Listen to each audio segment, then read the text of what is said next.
ভারতকে যে সুবিধা হাসিনা দিয়েছিল তার 15 বছর শাসন আমলে, সেটাকে স্মরণ করে তার একটা অন্যায় কাজের সাথে জড়ায় যাচ্ছে ভারত বারবার।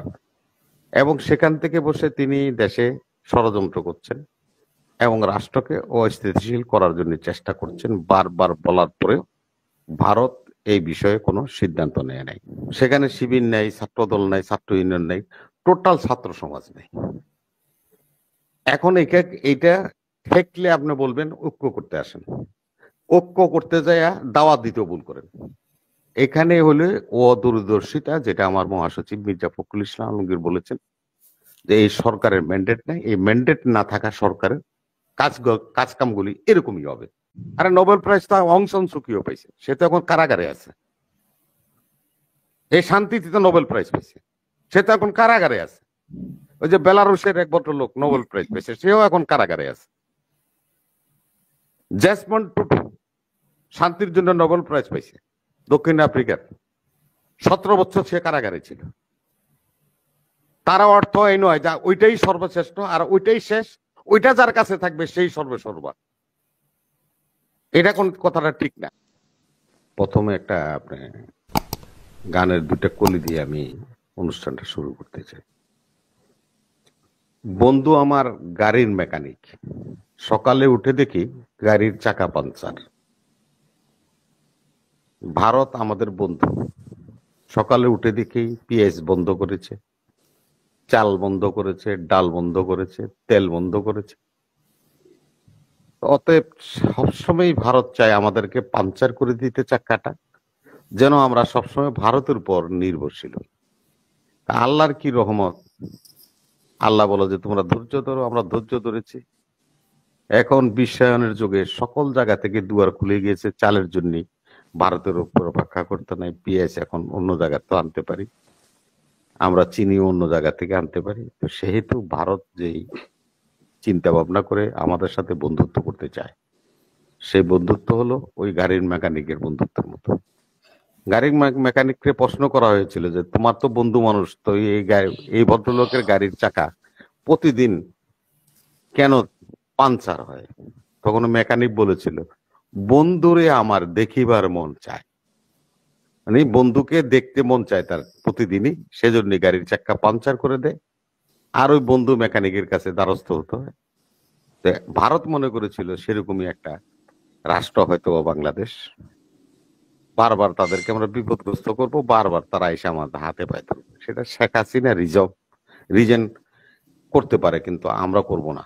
সেই জিনিসটা ভারতে বুঝতে ভুল করেছিল বলেই আজকে চিন্ময় দাসকে নিয়ে যে ট্রাম্প কার্ড খেলেছিল, সেই ট্রাম্প কার্ড তাদের এখন মাথার ব্যথা হয়ে দাঁড়িয়েছে। হাসিনা তো একজন অবৈধ অভিবাসী, যাকে ভারত সরকার আপনার এখনো অবৈধভাবে তাকে ভারতে থাকার সুযোগ করে দিয়েছে। এই যে ভারত এই কাজটা করেছে, এটাও কিন্তু লিগ্যাল সাইড না, এটাও সম্পূর্ণ একটা বেআইনি কাজ করছে। শুধু খালি তাদের রিজন এবং ভারতকে যে সুবিধা হাসিনা দিয়েছিল তার 15 বছর শাসন আমলে, সেটাকে স্মরণ করে তার একটা অন্যায় কাজের সাথে জড়ায় যাচ্ছে ভারত বারবার।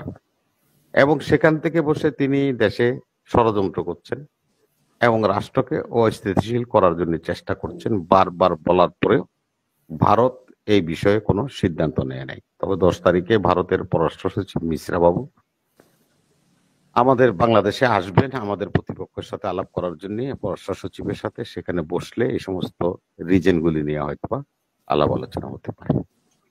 একটা জিনিস যে এই সংবিধান নিয়ে বা সংস্কার নিয়ে আপনারা বলছেন, দেখেন ওনারা তো পদে পদে ভুল করে, যখন ওনারা ভুল থেকে শিক্ষা নেয় না।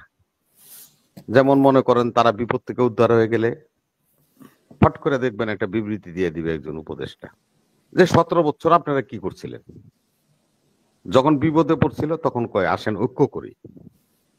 এই যে তাদের একটা ভুল ধারণা, এই ঐক্য নিয়ে দেখেন 3টা বড় ধরনের ভুল মিস্টেক তারা করেছে ইদানিং কালে। তারা বলছে মহামিলন জাতীয় ঐক্যের কথা ডাক দিয়েছে, সকল দল অংশগ্রহণ করেছে। স্বৈরাচারের দল এবং তার দোসররা যাবে না, এটা তো স্বাভাবিক বিষয়। আপনাকে আজকে একটা কথা বলি, কর্নেল অলি আহমেদ সাহেব উনি বীর বিক্রম খেতাবে ভূষিত একজন মুক্তিযোদ্ধা, রণাঙ্গনে যুদ্ধ করে দেশ স্বাধীন করেছে। 6 বারের এমপি ছিলেন, 2 বার মন্ত্রী ছিলেন। আপনি যেমন ডক্টরেট ডিগ্রি নিছেন, কর্নেল অলি আহমদ সাহেবও কিন্তু ডক্টরেট ডিগ্রি নিছেন। তার মতো লোককে এই স্বাধীনতার মাসে এই সুগন্ধার সামনে থেকে ফিরে যেতে হয়। তারই মহাসচিব রেদওয়ান আহমেদ সাহেব, উনি যুদ্ধকালীন কুমিল্লার মুক্তিযোদ্ধা কমান্ডার ছিলেন, কুমিল্লার জেলা মুক্তিযোদ্ধার কমান্ডার ছিলেন, বৃহত্তর কুমিল্লার। তাদের মতো লোককে ফিরে যেতে হয় সেখানে জাতীয় ঐক্যের কথা বলে, যদি একটা বৃহত্তর দল সেখানে উপস্থিত হতে জাতীয় না পারে। ঐক্যের আলোচনা এটাও কি আইওয়াস নাকি আসলেও কোনো আলোচনা হয়েছে সেরকম? আমি বলি, তারপর আপনি ক্লিয়ার হতে পারবেন। দেখেন, ওনারা পরে বললো ধর্মীয় গুরুদের সাথে বা ধর্মের যারা ইয়ে করেন নেতা, তাদের সাথে বসবেন। তো বসলেন। বাংলাদেশে তো হিন্দু বৌদ্ধ খ্রিস্টান ঐক্য পরিষদ আছে, তাদেরকে আমরা দেখলাম না। আরেকটা হিন্দু বৌদ্ধ খ্রিস্টান ঐক্য ফ্রন্ট আছে, তাদেরকেও দেখলাম না। আমাদের সাথে টকশো করে অবিরাম হিন্দু মহাজোট, তাদেরকেও দেখলাম না। বাংলাদেশে খ্রিস্টান অ্যাসোসিয়েশনের প্রেসিডেন্ট পিটার ডি কোস্টা, ও ভদ্রলোককেও দেখলাম না। রমনার যে আমাদের যে ওনাদের যে ইয়েটা চার্জ আছে, চার্জের প্রধান, ওনাকেও দেখলাম না। তো ওনারা ধর্মীয় গুরুদের সাথে বসছেন, ধর্মীয় নেতাদের সাথে বসছেন, সেখানে ধর্মের যারা চর্চা করে, যাদের সংগঠন আছে, তাদের মেজরিটি নেই। দেখেন, এইখানেও একই অবস্থা হলো। আবার বললো যে ছাত্রদের সাথে বসবে। তো কিছুদিন আগে দেখলাম বৈষম্য বিরোধী ছাত্র আন্দোলন সবাই ডাকলো, ছাত্র দল গেল, শিবির গেল, ছাত্র ইউনিয়ন সবাই বসলো, ঐক্যমত হলো। যখন প্রধান উপদেষ্টা ডাকলো, তখন তুমি বৈষম্য বিরোধী ছাত্র আন্দোলন যারা করে তাদেরকে ডাকলেন। সেখানে শিবির নাই, ছাত্র দল নাই, ছাত্র ইউনিয়ন নাই, টোটাল ছাত্র সমাজ নেই। এখন এইটা ঠেকলে আপনি বলবেন ঐক্য করতে আসেন, ঐক্য করতে যায় দাওয়াত দিতেও ভুল করেন। এখানে হলে অদূরদর্শিতা, যেটা আমার মহাসচিব মির্জা ফখরুল ইসলাম আলমগীর বলেছেন, যে এই সরকারের ম্যান্ডেট নেই, এই ম্যান্ডেট না থাকা সরকারের কাজকামগুলি এরকমই হবে, ভুলে ভুলে ভরা। অতএব আমরা মনে করি এখনো সময় আছে। এটা একটা ইন্টিরিয়াম গভর্নমেন্ট, যারা গভর্নমেন্ট পরিচালনা করতেছেন তাদের রাষ্ট্র পরিচালনার কোনো অভিজ্ঞতা নেই। হ্যাঁ, তবে পারে। ওনার যে কেরানি ছিল সচিব, সচিবরা কি কেরানি? কেরানির কাজ কি? ফাইলপত্র নোট নিয়ে মন্ত্রীর কাছে যাবে, মন্ত্রী সই করে দিবে। তো কেরানি তো মন্ত্রী না, মন্ত্রী সিদ্ধান্ত দেয়। এই সমস্ত কেরানি এনজিও যারা নাকি বিদেশি টাকা পয়সা নিয়ে, প্রাডো গাড়ি টাড়ি নিয়ে আমাদের দেশে এসি রুমে বসে বিদেশিদের স্বার্থ দেখে, তাদের মতো লোকরা কি জ্ঞানটা রাখবে রাজনীতির? আপনি যে বলছেন আজকে এই কথা যে তাদের তো ম্যান্ডেট আছে, তাদের কি ম্যান্ডেট আছে? কোন ম্যান্ডেটই নেই। জনগণ কি জন্যই সংগ্রাম করেছিল? জনগণ সংগ্রাম তো করছে, ছাত্ররাই সংগ্রাম শুরু করেছে। আজকে একটা কথা আপনাকে বলি, যে সিরিয়াতে বাশার আল বাশার আসাদ পালিয়ে গেছে। সিরিয়াতে এখন বিপ্লবীরা দখল করে নিছে, জুনুন করে এক ছেলে। আজকে তার কথা আমি শুনলাম, সে এটা এটা ব্যাখ্যাটাও দিছে, যে সে যে স্পিচ দিচ্ছিল আল জাজিরার সামনে, সেখানে সে বলছিল যে 2011 সাল থেকে বাশার আসাদের বিরুদ্ধে সংগ্রাম শুরু হয়েছে। বিক্ষোভ করেছিল কারা? ছাত্ররা। সেখান থেকে আজ অব্দি বিক্ষোভ করতে করতে মাত্র 17 দিনের মাথায় আমরা বাশার আল আসাদকে উৎখাত করে দিয়েছি। তা আমরা শুরু করলাম 2009 সাল থেকে, 2024 সালে এসে 15 দিনের মধ্যে একটা রেজাল্ট আসলো। আপনি যদি সেটাকে এইভাবে দেখেন, যে যারা 15 দিন করলো তারাই হলো এখন মাস্টার মাইন্ড, তারাই হলো হিরো, তারাই সমস্ত কিছু। এই বিগত দিনে হাজার হাজার লোক রক্ত দিল, গুম হলো, নির্যাতনের শিকার হলো, মামলা খেলো, টর্চার করলো, আয়না ঘরে যেতে হলো। তাদের অবদানকে আপনারা বলতেই চান না, স্বীকারও করতে চান না। এগুলি দিয়ে জাতীয় ঐক্য না। আর আপনাকে একটা কথা, শেষ কথা আমি বলি, সেটা হলো 53 বছরের স্বাধীনতার ওয়াহিদ ভাই আপনি শুনেন, মাহমুদ ভাই, কোনোদিনও এত বড় ক্রাইসিস আমাদের নেয়ার বর্ডার বা বন্ধুপ্রতিম রাষ্ট্র হোক যাই হোক ভারতের সাথে কখনো হয়নি। এরশাদ সাহেব 9 বছর দেশ চালাই গেছে, জিয়াউর রহমান সাহেব চালাইছেন, এবং হাসিনার বাবাও চালাইছে শেখ মুজিব, এবং বিএনপি ও জামাত জোট বিএনপি তারও সরকার পরিচালনা করেছে 2001 থেকে 2006, আর তারা পরবর্তীতে তো হাসিনাই চালাইছে। কোনোদিনও বর্ডার, আজকে যে সংকট আমাদের দেশে তৈরি হয়েছে, এই সংকট তাদের সাথে, পার্শ্ববর্তী রাষ্ট্রের সাথে 53 বছরের ইতিহাসে সৃষ্টি হয়নি। এই সংকট সৃষ্টি কে করেছে? তাদের মধ্যে ঘাপটি মারা লোকগুলি করেছে, যার ছাপার আমাদেরকে করতে হচ্ছে। আজকে আমার দলের নেতা তারেক রহমান সাহেব আজকে 15 দিন অনবরত প্রত্যেকটা সেমিনারে বলে যাচ্ছে চরম ধৈর্যের পরিচয় দিতে হবে, ধৈর্যের পরিচয় দিতে হবে, ঐক্য ঐক্য ঐক্যর বিকল্প আর কোনো কিছু নাই। ধৈর্য ধরেন, সূক্ষ্ম একটা ষড়যন্ত্র হচ্ছে রাষ্ট্রের মধ্যে, দেশে এবং বিদেশে। আজকে আমাদেরকে শেষ করে স্মারকলিপি নিয়ে ভারতের পররাষ্ট্র হাই কমিশনে যেতে হচ্ছে। কেন যেতে হচ্ছে? যদি এই ধরনের ঘটনা উদ্ভব না হতো তাহলে তো আমাদের এই কাজ করতে হতো না। আজকে আমাদেরকেও রাস্তায় নামতে হচ্ছে আমাদের লোকদেরকে প্রোটেক্ট করার জন্য, রাষ্ট্রকে প্রোটেক্ট করা, স্বাধীনতার সার্বভৌমত্বকে প্রোটেক্ট করা।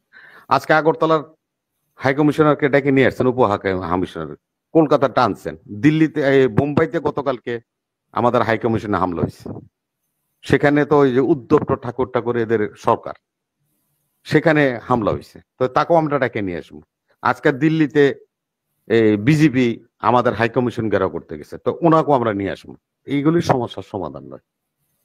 সমাধানটা হলো যে এটা নেগোসিয়েট করা, কূটনৈতিক ভাবে নেগোসিয়েট করে এই সমস্যার সমাধান করেন। আমরা সাপার কেন করবো? জনগণ করার তো কথা না। অতএব আপনারা নির্বিরোধিতার পরিচয় দিবেন, কিন্তু রাজনৈতিক সাথে আপনাদের কোনো অভিজ্ঞতা নেই।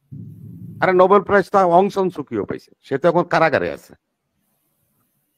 এই শান্তিতে তো নোবেল প্রাইজ পাইছে, সে তো এখন কারাগারে আছে। ওই যে বেলারুশের এক ভদ্রলোক নোবেল প্রাইজ পেয়েছে, সেও এখন কারাগারে আছে। জেসমন্ড টুটু শান্তির জন্য নোবেল প্রাইজ পাইছে, দক্ষিণ আফ্রিকার, 17 বছর সে কারাগারে ছিল। তারা অর্থ এই নয় যা ওইটাই সর্বশ্রেষ্ঠ আর ওইটাই শেষ, ওইটা যার কাছে থাকবে সেই সর্বসর্বা। এটা কোন কথাটা ঠিক না। আমরা ওইভাবে কিন্তু তুলনা করি। এই সমস্ত তুলনা বাদ দিয়ে রাষ্ট্র পরিচালনা করার জন্য দ্রুত সংস্কার শেষ করে, সংস্কার কিসের করবেন? সংস্কার করবেন নির্বাচন কমিশনের। আমাদের দাবি কি ছিল? জনগণ কেন রাস্তায় নেমেছে?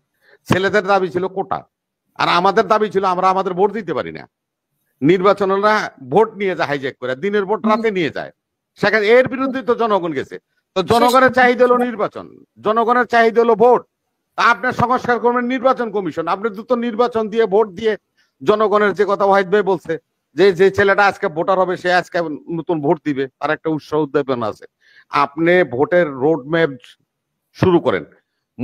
রোড ম্যাপ কখন দিবেন নির্বাচন সেটা বড় কথা না, আপনি রোড ম্যাপটা তো প্রকাশ করবেন। তাহলে আমাদের দেশের মানুষ হলো থার্ড ফেস্টিভ্যাল মনে করি আমরা নির্বাচনকে, আমরা থার্ড ফেস্টিভ্যাল মনে করি। কারণ আমাদের লোকজন সব রাস্তায় নেমে যেত, মার্কা নিয়ে মিছিল করতো। ওই যে ইরান ভাই আছে প্রার্থী হবে, ইরান ভাই গিয়েছিল, একটা ভোট ইরান ভাইকে দেন ইত্যাদি, চা দোকানে বসে চা খাইতাম, গোসেভিং করতাম, সমস্ত লোক রাস্তায় থাকতাম। তাইলে কি এই সুবন্ধরা কি পেট্রোপোল আইসা এই জড়ো হওয়ার কোনো সুযোগ থাকতো? আমাদের লোক তো সব রাস্তায় থাকতো। অতএব আমরা দয়া করে অনুরোধ করবো, দ্রুত কখন নির্বাচন দেবে এটা আপনার ব্যাপার, কিন্তু রোড ম্যাপ আপনি ঘোষণা করেন, এবং যেটা আমাদের চাহিদা সব দলের।